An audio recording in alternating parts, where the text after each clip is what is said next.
Welcome everybody to the Bisbee Douglas Jewish Cemetery. That's what it's called, Bisbee Douglas Jewish Cemetery.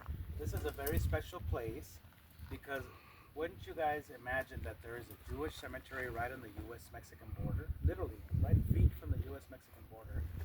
But it's a testament to the wonderful diversity that we've had in this town since we were incorporated. You guys know when Douglas was incorporated as a city? Guess the year. 1905. 1905. This has been around since then.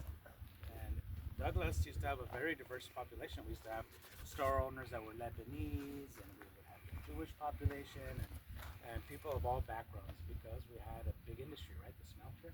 People came from all places to work here. So this is a small cemetery. There's only 21 plots, and people have been buried here since Douglas was founded, all the way to 1960. Then after that, the Jewish population kind of went away from this area. But it's very important that we come here and that we learn about all the people that have contributed to making Douglas what it is today. Okay? So as you walk around and help clean the plots, you're going to be able to read some of the names. Some of it's in English, some of it's in Hebrew, which is the Jewish language, so you'll be able to see that language. And you'll be able to read a plaque here that talks a little bit about who they are. Okay?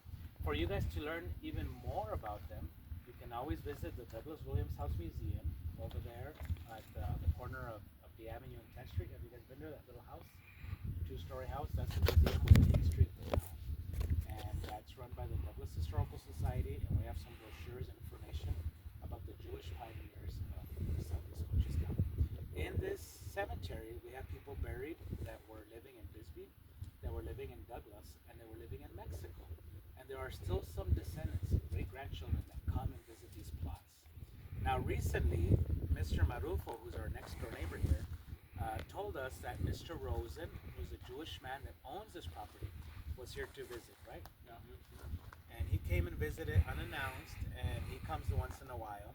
And he was very pleased at all the work that your club and that the groups from the college have been coming to do to keep this place well maintained. Okay, we want this to be an educational site that's pleasant to come and visit, and where people can come and learn. You know what I mean?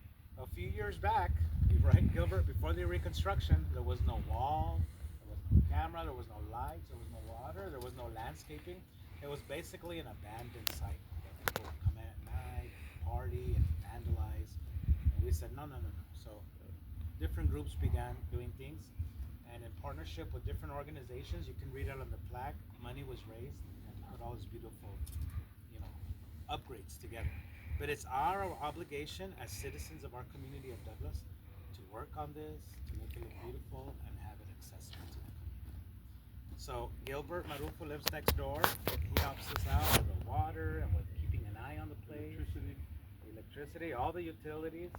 And he lets us know if there's any bad characters coming around. I got camera over there. Yeah. So he's keeping an eye. And Stephen Montgomery, he's from Service, and he always comes and he shares a little bit about the Jewish practices. So when we're done, you're gonna get to eat some yummy bread, and he's gonna educate us about that, and some grape juice, I think. And then share a prayer, right? Yep. Important.